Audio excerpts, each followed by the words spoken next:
मेरा नाम है विजय कुमार। आप देख रहे हैं कॉमिक्स पिटारा चैनल को। तो चलिए दोस्तों, राज कॉमिक्स बाई संजय गुप्ता में भेड़िया की इस नई और लेटेस्ट कॉमिक्स को शुरू करते हैं, जो कि शुद्धिकरण श्रृंखला का भाग 2 है, जिसका नाम है आधिपत्य। तो चलिए बिना किसी देरी के इसकी शानदार स्टोरी को शुरू करते हैं।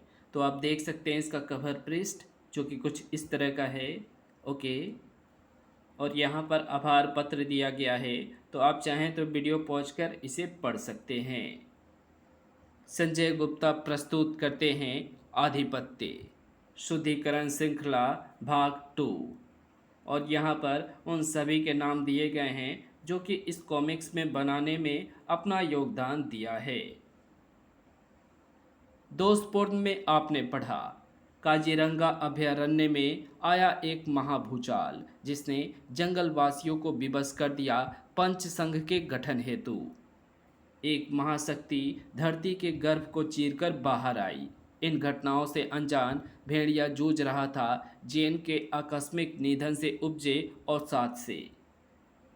ऐसे में उम्मीद का प्रकाश लेकर आई एक बूढ़ी भीलनी मैया, जिसने भेड़िया को याद दिलाया उसका असली उद्देश्य। वहीं दूसरी तरफ जंगल में आगमन हुआ था जंगल की बेटी काया का, जो वर्षों बाद अपने घर लौटी थी, जिसे हासिल करने उसके पीछे पड़ गए जंगल के महाशक्तिशाली योद्धा। पर इससे पहले कि जंगल का जल्लाद भेड़िया इन पर लगाम लगा पाता, उसके सामने जीवित हो गई न्याय परिषद, जिसने दावा कर दिया कि भेड़िया का जन्म है दोषपूर्ण। अब आगे बढ़ें। बंगाड़ा कबीला, जल्दी जल्दी फल एकत्रित करो, वो आता ही होगा। हाँ, उसे इंतज़ार करना पसंद नहीं है। पिछली बार पूरे कबीले को उजाड़ कर रख दिया था उसने। मुश्किल से जान बची थी हमारी। धम धम, वो आ गया। सब जल्दी से झुक जाओ। एल्फांटो देवता की जय हो। भेंट स्वीकार करे देवता, ये खास चीज़ है। एल्फांटो का पसंदीदा पदार्थ अफीम। पर इस भेंट में वो खास चीज़ तो है ही नहीं। क्षमा करे देवता, वो चीज़ हमें कहीं नहीं मिल पाई। भेड़िया देवता ने उसकी सारी फसल नष्ट। कितनी बार कहा है उसे देवता कहकर मत बुलाया करो। धाड़ आ धम, उठो मनुष्य। ए, कौन हो तुम? और देवता एल्फांटो के क्षेत्र से गुजरने का साहस कैसे किया? क्षेत्र बाहुबल से बनाए जाते हैं विचित्र प्राणी, और किसी के बाहु में इतना बल नहीं जो भेड़वा का रास्ता काट सके। एल्फांटो रास्ता काटता नहीं, साफ कर देता है। धाड़ आ मुझ पर प्रहार करके तूने अपने मृत्यु पत्र पर हस्ताक्षर कर दिए हैं विचित्र प्राणी। अब तू जीवित नहीं बचेगा। मेरा इरादा भी कुछ ऐसा ही है सर। मैं तुझे अपने बाहुबल से रोकना चाहता था प्राणी, पर तूने अपनी चमत्कारी शक्तियों का प्रयोग कर मुझे सर्वास्त्र का प्रयोग करने के लिए स्वतंत्र कर दिया है। अब तुझे तेरी ही भाषा में प्रत्युत्तर देगा मेरा सर्वास्त्र। बुम। आ ये तो बहुत शक्तिशाली लगता है। इसने एल्फांटो को उठाकर कबीले की परिधि से बहुत दूर फेंक दिया है। इतनी ऊंचाई से गिरने के बाद तो उसकी हड्डियों का चूरा बन जाएगा। एल्फांटो की ऐसी हालत तो स्वयं भेड़िया देवता भी नहीं कर पाए थे। इसका एक ही अर्थ है, ये भेड़िया देवता से भी ज़्यादा शक्तिशाली है। आज से आप ही हमारे देवता हैं। बोलो भेड़वा देवता की जय जय। इंसान शक्ति का पुजारी होता है। जो ज़्यादा शक्तिवान होता है वह उसका देवता बन जाता है। पर जरूरी नहीं कि उनके द्वारा चुना गया देवता उनकी रक्षा के लिए कटिबद्ध ही हो। निर्बल प्राणी। न्याय परिषद, चौको मत भेड़िया। तुम्हें हमने ही जड़ किया है ताकि तुम हमारी कार्यवाही में बाधा उत्पन्न ना कर सको। मैं हूँ रूपयक्ष, और ये है वीर यक्ष, और तुम इस वक्त देव अरण्याक्ष के दरबार में खड़े हो। देव अरण्याक्ष इस वन क्षेत्र के स्वामी हैं। ये सारा वन क्षेत्र इनकी ही इच्छा के अधीन है। इस वन में रहने वाले समस्त जीव इनके ही संरक्षण में है। हम भी इनकी ही आज्ञा से इस सारे वन क्षेत्र पर नजर रखते हैं। जो भी जीव इस वन के नियमों का उल्लंघन करता है उसे दंड देने का अधिकार भी हमारे स्वामी देव अरण्याक्ष को ही है। दोषपूर्ण है तुम्हारा जन्म और दोषपूर्ण है तुम्हारे पूर्वजों के कृत्य, अतः तुम्हें दंड मिलेगा। तुझे शुद्धिकरण की कठोर प्रक्रिया से गुजरना होगा। सिद्ध करना होगा तुम्हें कि तुम्हारा जन्म दोषपूर्ण नहीं है, अन्यथा तुम्हारा अस्तित्व सदा सदा के लिए मिट जाएगा। ये सब क्या था? कौन था ये देव अरण्याक्ष और इसकी रहस्यमयी बातों का क्या अर्थ था? क्या सचमुच मेरा जन्म दोषपूर्ण है? शुद्धिकरण की प्रक्रिया से उसका क्या मतलब था? खैर, वो सब बाद में सोचूंगा। पहले मुझे उस भेड़िया मानव को ढूंढना होगा जिसकी सूचना मेरे भेड़िया सेवकों ने दी थी। पता नहीं इस वक्त वो जंगल में कैसा कोहराम मचा रहा होगा। नहीं सरदार, मुझे इस ताल के अंदर मत भेजो। वह धुंध का दैत्य मुझे मार डालेगा। तुम्हें वहाँ भेजना हमारी मजबूरी है गारू। उसने धमकी दी है कि अगर हमने प्रतिदिन उसके लिए आहार की व्यवस्था नहीं की तो वो हम सबको मार डालेगा। इसलिए पूरे कबीले के लोगों की जान बचाने के लिए तुम्हारी बलि आवश्यक है। हमें माफ़ कर देना बारू। फेंक दो इसे ताल में। नहीं, रुको। इस निरीह प्राणी को उस ताल में क्यों फेंक रहे हो? अगर इसे नहीं फेंका तो धुंध का वो दैत्य कबीले के सारे लोगों को मार डालेगा। कहते हुए सरदार ने भेड़वा को दौदंड के बारे में सब कुछ बता दिया। वो तो वैसे भी एक एक करके तुम सबको मार डालेगा। इससे अच्छा तो तुम सारे कबीले वाले मिलकर उस पर आक्रमण कर दो। दौदंड से लड़ना बच्चों का खेल नहीं है। भेड़िया देवता भी बहुत मुश्किल से उससे लड़ पाते हैं। अगर वो आज यहाँ होते तो हमें इस परिस्थिति का सामना ही नहीं करना पड़ता। बहुत कायर प्रजाति है तुम्हारी। खुद शत्रुओं से लड़ने की बजाय किसी और की आस में बैठे हो, और वो नहीं आया तो अपने ही साथी की बलि के लिए तत्पर हो गए। धिक्कार है तुम सभी पर। अगर तुम अपने आप को इतना ही सूरवीर समझते हो तो खुद ही क्यों नहीं चले जाते हो दौदंड का मुकाबला करने। अगर तुम हमें उस दैत्य से मुक्ति दिला दो तो हम वादा करते हैं तुम्हें अपना नया देवता मान लेंगे। तुम्हारा देवता बनने की मेरी कोई मनसा नहीं है, लेकिन तुम्हारी चुनौती मैं अवश्य पूरी करूँगा। आ गया मेरा शिकार। शिकार कौन है अभी पता चल जाएगा। सूर्य शक्ति। आई! काबुम! आश्चर्य, घोर आश्चर्य, अविश्वसनीय। विश्वास नहीं होता जिस दौदंड को हराने में भेड़िया देवता के भी पसीने आ जाते हैं उसे इतनी सरलता से पराजित कर दिया इसने।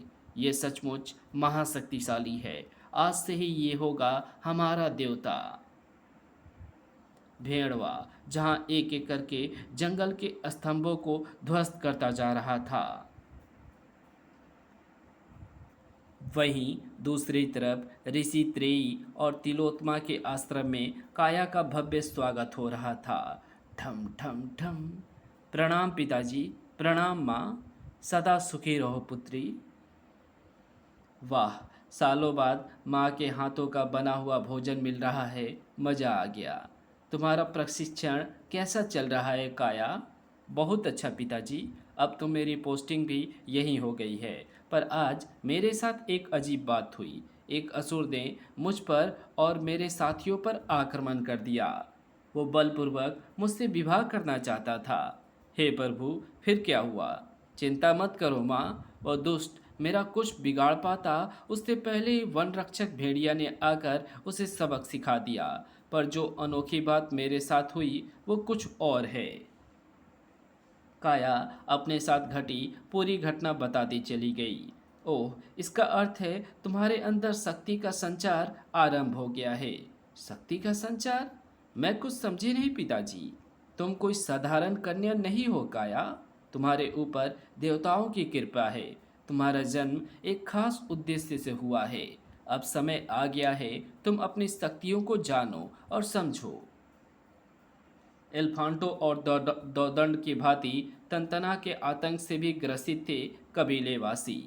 बोलो, तंतना देवता की जय। शाबाश, ऐसे ही करो मेरी जय जयकार, ऐसे ही करो मेरी आवभगत, क्योंकि असली देवता तंतना ही है, वो भेड़िया नहीं। अरे, ये कौन अशिष्ट है जो तंतना देवता का अभिवादन किए बिना उसके सामने से गुजरने की चेष्टा कर रहा है? रुक, अभी तुझे सबक सिखाता हूँ। तड़ाक। क्यों बे? तेरे सामने तंतना देवता विराजमान थे और तू उन्हें बिना प्रणाम किए ही उनके सामने से गुजर गया। धाड़। तंतना देवता के कोप का तो खौफ खाया होता। शरीर के साथ साथ तेरी जुबान भी बहुत लचीली है प्राणी। तेरे रक्त के साथ बहते दूध ने तुझे कुछ ज़्यादा ही लचीला बना दिया है। मेरा ये वार तेरे शरीर के अंदर बहुत सारे दूध को सुखा देगा। ये क्या? मेरी शक्तियों को क्या हुआ? क्योंकि तूने भेड़वा का रास्ता काटने की मूर्खता की है, तुच्छ प्राणी। इसलिए तेरे शरीर में बहता दूध फटकर पनीर बन गया है। धड़ाक। कौन है ये? इसने तो तंतना की बुरी गत बना दी। जो भी हो, हमारे लिए तो देवता बनकर आया है। इस तंतना ने तो हमारा जीना हराम कर रखा था। भेड़िया देवता भी हमारे बुलावे पर इसको रोकने नहीं आ रहे थे। क्या नाम बताया था? हाँ, भेड़वा। भेड़वा धीरे धीरे वन में रहने वाले लोगों के दिलो दिमाग में बसने लगा था। अब तुम्हें हमारी रक्षा की चिंता करने की ज़रूरत नहीं है भेड़िया। हमने अपना नया रक्षक चुन लिया है और वो तुमसे ज़्यादा शक्तिशाली है। लोग भेड़िया को भेड़िया के विकल्प के रूप में देखने लगे थे।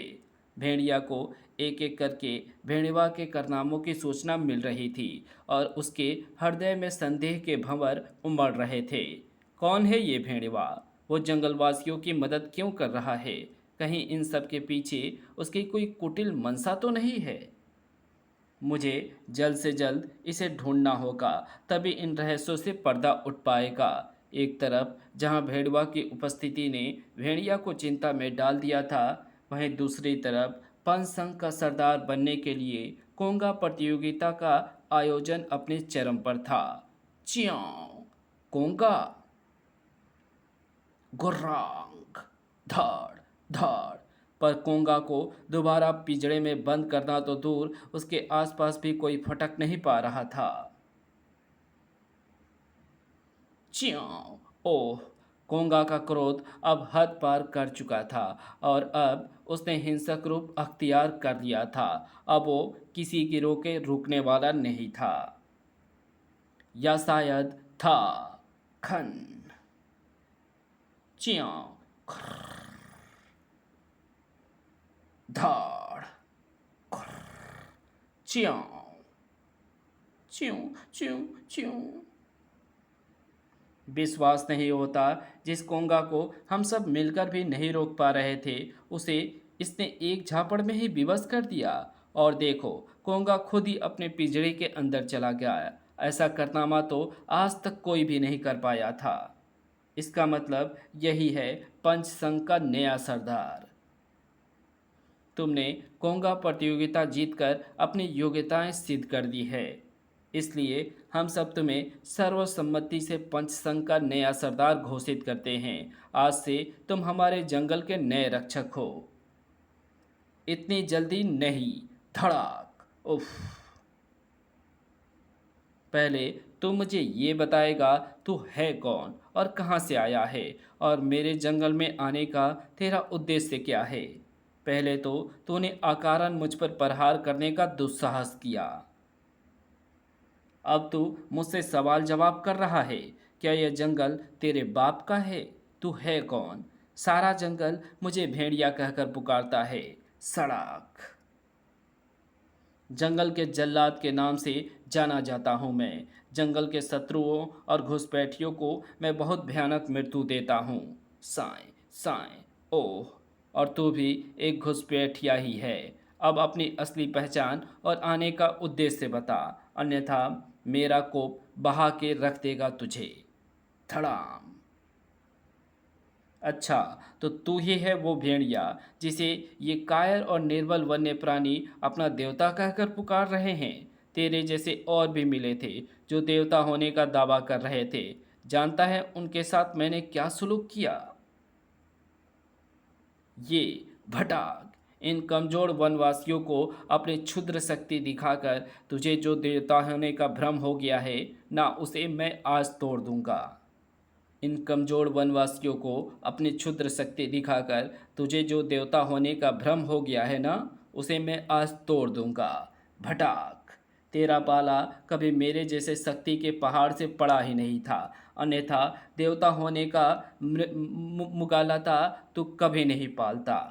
हम्फ, मैंने कभी देवता होने का दावा नहीं किया घुसपैठिए, और ना ही कभी अपनी शक्ति का अंध प्रदर्शन किया है। हे भेड़िया देवता, मदद। परंतु यदि कोई भी मेरे और जंगल की सुरक्षा के बीच आने की कोशिश करेगा, टनाक, भेड़िया इन्हीं हाथों से उसकी छाती फाड़ कर रख देगा। टनाक। उफ, बहुत दिनों के बाद भेड़वा को उसकी टक्कर का कोई मिला है। तुझसे द्वंद्व करने में आनंद आएगा। ताड़। आह, पर उससे पहले अपने शस्त्र को तेरे शस्त्र के अनुरूप कर लूं। टनाक। तेरी कोई भी माया आज तुझे भेड़िया के हाथों से नहीं बचा पाएगी घुसपैठिए। बचेगा तो आज तू नहीं। धाड़। ओह, इसका ये शस्त्र तो बहुत खतरनाक है।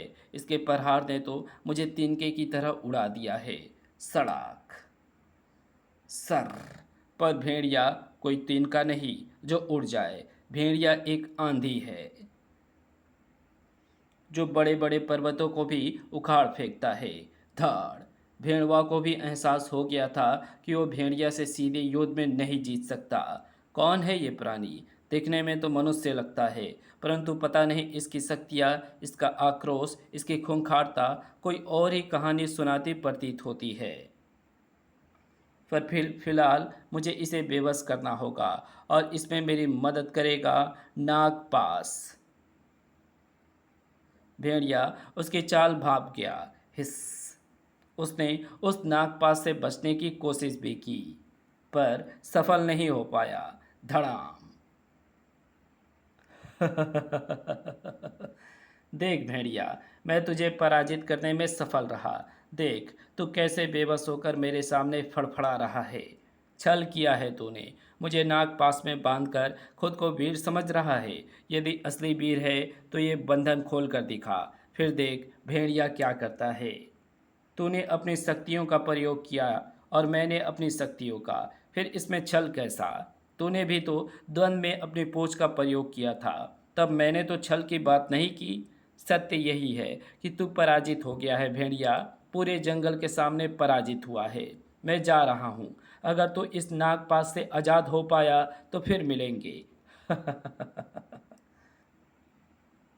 उफ, ये क्या! मैं संपूर्ण बल लगाकर भी इस नागपाश को तोड़ नहीं पा रहा हूँ, और अब मुझ पर मूर्छा हावी होने लगी है। लगता है नागपाश का विष मुझ पर असर कर रहा है। हम्फ, मेरी सहायता अब केवल वही कर सकते हैं। गुरुराज भाट की मेरी सहायता करें। ओह, मेरा शिष्य को भी संकट में है। उसने मुझे मदद के लिए पुकारा है। मुझे जाना होगा। मैं जानता था शिष्य की पुकार सुनकर गुरुराज अवश्य आएंगे, पर वे इतने क्रोधित क्यों नजर आ रहे हैं? सुस। गुरु भाटकी के तंत्र प्रहार ने भेड़िया को घायल तो किया, साथ ही उस प्रहार ने नागपाश को भी खंड खंड कर दिया। गुरुराज भाटकी ने मुझ पर महाशक्तिशाली मारन तंत्र का प्रयोग किया, पर क्यों? उफ, गुरुराज भाटकी का मारन तंत्र असर कर रहा है। मेरे जख्म भर नहीं पा रहे हैं। मेरी चेतना लुप्त हो रही है। कोबी। पुत्र को भी, पुत्र को भी उठो माँ, माँ थोड़ा और सोने दो ना। नहीं पुत्र, सूर्योदय होने को है। गुरुराज भाट की तुम्हारे प्रशिक्षण के लिए प्रतीक्षारत होंगे। वे तो हमेशा ही प्रतीक्षारत रहते हैं, इसमें नई बात क्या है? नई बात यह है कि अगर तुम अभी उठकर आज अपना आज का परीक्षण अपना आज का प्रशिक्षण पूरा करते हो तो मैं तुम्हारे साथ जल क्रीड़ा के लिए भेड़िया प्रपात चलूंगी। क्या सच में माता, आप मेरे साथ जल क्रीड़ा के लिए जाएंगी? अवश्य जाऊंगी पुत्र। फिर तो मैं तुरंत जाता हूँ और अपना आज का प्रशिक्षण पूर्ण करके आता हूँ, ताकि हम जल क्रीड़ा का समुचित आनंद उठा सकें। को भी संभल कर, पानी गहरा है। चिंता ना करें माँ, मुझे कुछ नहीं होगा। गुलुप गुलुप, पुत्र को भी। उफ, तुमने तो हमारे प्राण ही निकाल दिए थे पुत्र। आपका पुत्र कोई साधारण बालक नहीं है माँ। ये जल भला मेरा क्या बिगाड़ सकता है? और फिर आप भी तो थी मेरी रक्षार्थ।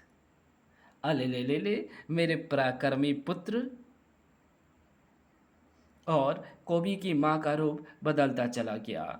ये मुझे क्या हो रहा है माता श्री? मेरा शरीर पत्थर का क्यों बनता जा रहा है? ये मेरे श्राप का असर है बुल्फा पुत्र, और मैं तेरी माता नहीं हूँ। कड़ाक। माता, हिलिए मत भेड़िया देवता, आप पर घातक मारण तंत्र का प्रयोग हुआ है। मेरा ये तंत्र झाड़ उसके प्रभाव को कम कर देगा। इसकी जरूरत नहीं है मैया भीलनी। मेरी कमर पट्टिका ऐसे किसी भी तंत्रवार को निष्क्रिय करने में सक्षम है, और मेरे जख्म भी तुरंत ही भर जाएंगे। शरीर के जख्म तो भर जाएंगे देवता, पर जो जख्म आत्मा पर लगे उनका क्या? क्या मतलब? मैंने सब देखा था देवता। आपने जिस गुरु को रक्षा हेतु पुकारा था, उसी ने आप पर प्राणघातक हमला किया। विश्वास नहीं होता, आपके अपने गुरु ने आपके साथ ऐसा किया। गुरुराज भाटकी के विरुद्ध मैं एक भी शब्द नहीं सुनना चाहता हूँ। क्षमा देवता, पर मैंने जैसा देखा वैसा बोल दिया। गुरुराज भाटकी का व्यवहार समझ से परे है। मैं उनसे मानसिक संपर्क भी नहीं कर पा रहा हूँ। कहीं माया भिलनी सही तो नहीं कह रही? कहीं इन सब का संबंध मेरे दोषपूर्ण होने से तो नहीं है? क्या गुरुराज भाटकी भी मेरे जन्म को दोषपूर्ण मानते हैं?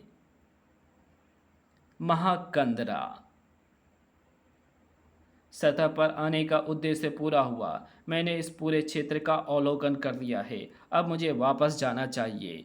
गुरु सुंडी ने अगर महाकंदरा का मार्ग ना बताया होता तो हमें कभी इस स्थान का पता ही नहीं चलता। ज्ञात ही नहीं होता कि इस महाकंदरा के परे भी कोई दुनिया है जो इतनी सुंदर, इतनी अलौकिक है। अब जल्दी से गुरु सुंडी से मिलकर उनको सतह से जुड़ी जानकारी से अवगत कराऊं, और फिर मैं मिलूंगा उस खास शख्स से जिसके लिए मैं ये भेंट लाया हूँ। भेड़वा को आभास भी नहीं था कि जिस खास शख्स से मिलने को वो उतावला है, वो ऊपर सतह पर पहुंच चुका था। अद्भुत, हमारी कल्पनाओं से भी परे है ये स्थान। इस सुंदर भूमि पर तो हमारा अधिकार होना चाहिए। अवश्य होगा। अब जब हमने इस धरा पर कदम रख दिया है तो इसे जय भी कर लेंगे। अब इस स्थान पर होगा हमारा आधिपत्य। गाथा जारी रहेगी रणभेरी में। विश्व आतंकवाद के खात्मे का सफर आरंभ करते ही विश्व रक्षक नागराज जा टकराया मानव जाति के सबसे बड़े दुश्मन इच्छाधारी सर्प सम्राट तौसी से। इच्छाधारी नागमणि प्राप्त करने के लिए रचे गए षड्यंत्र में नाग एवं सर्प शक्तियों के भीषण टकराव की वो भूली हुई हैरत अंगेज दास्तान, जिसे मानवता की भलाई के लिए इतिहास के पन्नों से मिटा दिया गया, आज फिर दुनिया के सामने खोली जा रही है। दो महाप्रलयंकारी इच्छाधारी शक्तियों का भीषण संग्राम, जिसमें कोई एक ही कहलाएगा प्रलय का देवता। समापन अंक। राज कॉमिक्स में नाग सम्राट नागराज और सर्प सम्राट इच्छाधारी तौसी का प्रलयंकारी कॉमिक्स। और राज कॉमिक्स में अब तक प्रकाशित और प्रकाशाधीन कॉमिक्स देख सकते हैं। ये है जो कि राज कॉमिक्स बाय संजय गुप्ता की तरफ से पब्लिश होनी है या हो चुकी है। मेरी बलाएं अपने सिर ले ली, मेरे जख्म सजा लिए अपने जिस्मों पर, मेरे हिस्से की गोलियां अपने नाम लिख ली। इसलिए तुम्हें अपनी पहचान बनाया है मैंने, डोगा कभी नहीं भुला सकेगा बलिदान तुम्हारा। नियम भंग तो पतन निश्चित। धरती के गर्भ को चीरकर निकला है एक पुरातन महाशक्तिशाली भेड़िया मानव भेड़वा, जिसके सामने जो आया तिनके की तरह उड़ गया। एल्फांटो, तंतना और दौदंड जैसे भेड़िया के शक्तिशाली महाशत्रु भी उनके सामने पल भर भी ना टिक पाए। जंगलवासी भी मान बैठे हैं उसे अपना रक्षक और देवता, और भेड़िया के सामने प्रकट हुई न्याय परिषद ने भेड़िया के जन्म को ही मान लिया है दोषपूर्ण। तो क्या ये अंत है भेड़िया के दायित्व का? क्या होने जा रहा है जंगल में किसी और शक्ति का आधिपत्य? शुद्धिकरण श्रृंखला का संपूर्ण आनंद लेने के लिए अवश्य पढ़ें इस श्रृंखला का प्रथम भाग दोषपूर्ण। तो मिलते हैं आपसे इसकी अगली कॉमिक्स में, तब तक के लिए बाय।